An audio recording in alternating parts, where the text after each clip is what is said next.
Good evening, good morning, and good night. Welcome to Inappropriate Radio. It's your host, Tasha. Let's get into this. So, hi guys. No alien talk, no periodic table talk this evening. However, the creator came through with a message for this, right? So, I'm here minding my business like I usually do. And actually, this download is from about 3 or 4 days ago. The creator had shared with me some things. Alright, now, of course, we know our ancestors are bound to us by blood. Hence the reason we don't necessarily need to call on them because they're already with us, right? Unless it's like that 6th to 7th generation backwards, right? Majority of the ancestors that you would be calling in would definitely be from more than 6 generations back, simply because those who are anywhere from 1 to 4 generations back, their DNA is still closely linked to you, right? So the ancestors that we're calling in, we probably never even met them, more than likely. And these are usually the ancestors that these spells or these curses or cycles or hexes or whatever have started with, or they have a lot of information that they can assist you with, okay, to break whatever these cycles are. Now, this message is about us being able to figure out how to use these different energies and frequencies to assist with the mission, okay?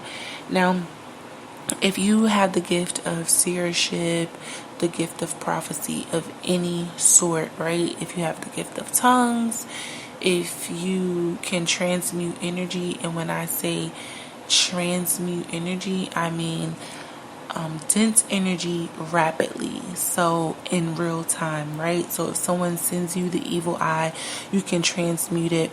If the creator is allowing you to see that some energies are being sent to you, that's one thing, right? But being able to transmute the energy and allow it to manifest in a way that you desire, that's a totally different gift, right? Because some people throw spells and they try to make manifestations come alive in your reality. And what happens is, when you have the gift of being able to transmute and the gift of being able to see or hear, or you have dreams in the spirit, then these are two separate gifts, right? They work simultaneously.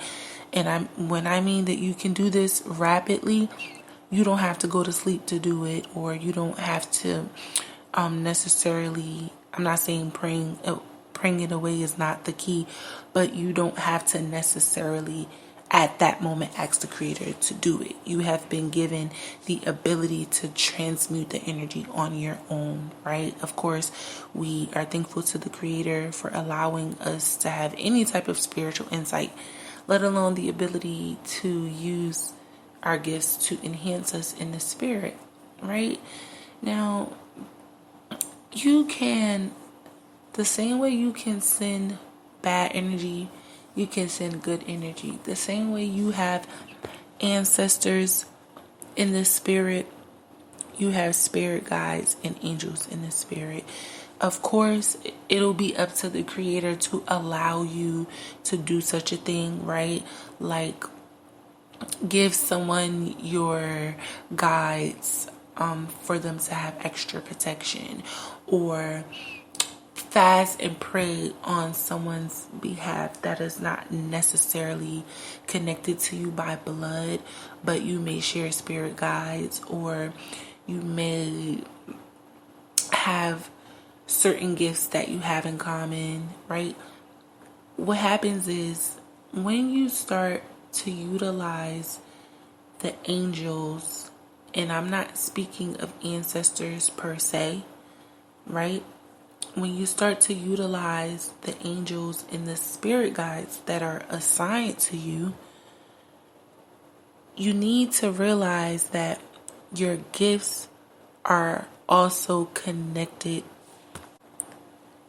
to people that share those same ancestors.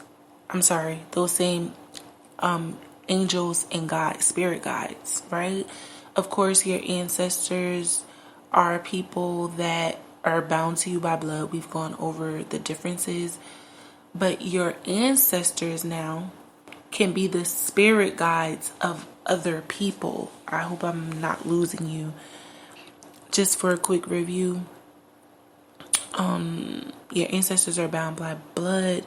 Your angels are assigned to you by assignment, and so are your guides. The only difference is the angels are for all of the realms, and the guides are connected to you through people that are connected to your purpose. Okay, so meaning like the ancestors of your best friend, or a deceased teacher that you have had, or your next door neighbor, right, that used to babysit you.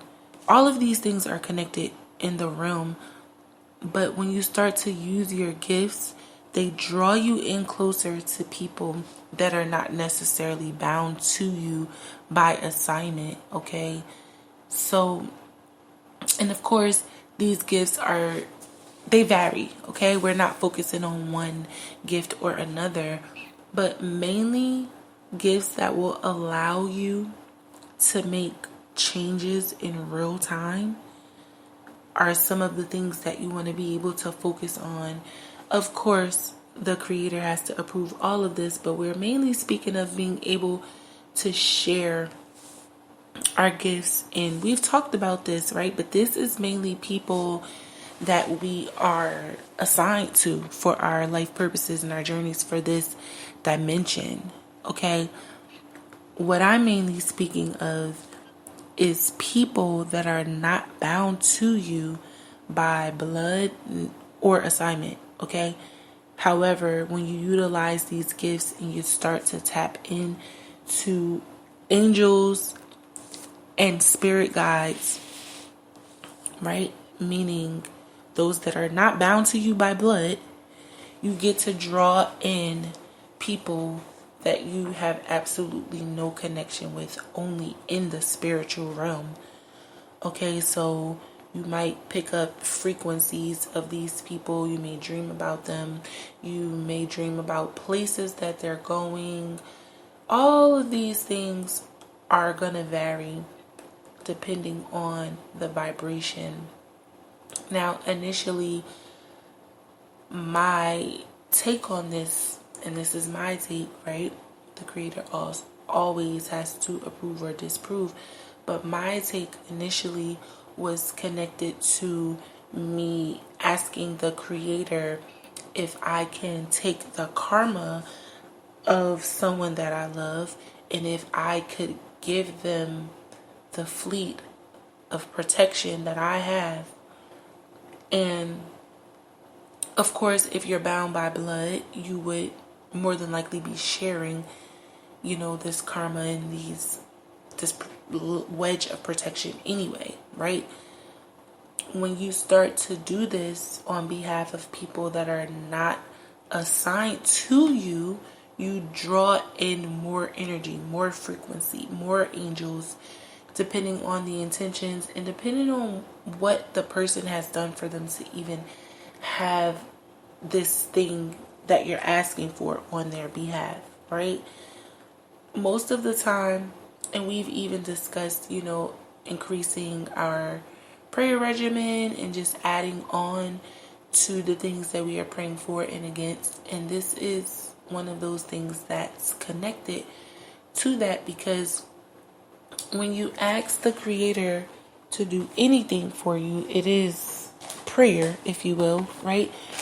But when you start paying attention to the things that you desire on levels that don't necessarily have anything to do with you and your advancement, you're allowing your guides to connect with theirs. So meaning, say if you, and we've gone over this slightly, right? But let's just say if you have a person that you're praying for, right? And you're praying for them has absolutely nothing to do with you. You don't benefit from it at all. You're just using your gifts, right? First of all, you definitely want to make sure you're not stopping anybody's karma. That's number one. And secondly, you want to make sure that it is okay for you to pray over this person, or ask for anything on a person's behalf, because sometimes the creator is blocking this because they need to build their own relationship with the creator. It's not even that they're blocked or anything is wrong that they've done, but sometimes the creator wants to hear from people themselves. He doesn't like, for people to always do the talking and stalking for other people. And people that are gifted and people that have these prophetic gifts, a lot of the times they make a really bad habit of just, using their gifts for everybody. And there's nothing wrong with that. But if that's not what the creator wants, then you have to be careful with that. Okay, it's really important that you be mindful of the things that you are asking the creator to do on behalf of others. And this also gets the attention of their guides, okay? Their ancestors are already fully aware of what may or may not be going on, because they're there. They can see, right? It's a chain, it's a link, it's a frequency connected to this link. And God doesn't necessarily need you to do this, right? He just allows us to do it because he has fun with giving us these gifts and he likes to watch us, right? Carry on. But before we go, I just wanted to, for the record, make sure we understand that this segment is about the desire or just the ability to send off good vibrations, right? Because a lot of the times when we're here, we have these conversations about attacks and how to avoid them. And sometimes just simply sending out love and light, not even a prayer, is good, right? Sometimes it will suffice. Sometimes it will help you figure out who is who and what is what and exactly who you are, right, in the midst of all of this. So yes, you can give or share your angels and your spiritual protection with people that the creator wants you to share it with, okay? Even if you go to people's house and cook and clean and your presence there is enough, right? You're agreeing. Once you go into someone's home space or intimate spaces that belong to other people, you're agreeing to share your energy. Now, them taking things without your knowledge is one thing, but you open yourself up to sharing your energy with people, especially when you agree to go into their homes, get into their cars, eat their food, wear their clothing, touch them, hug them, even having conversations, okay? So it's important to be aware of that, because these exchanges will sometimes allow your angels and guides to start frolicking with their angels and guides. And if the energies are not aligned, it can cause great chaos in this dimension, on this timeline. Okay, so that's important that we realize the associations is not always just for us.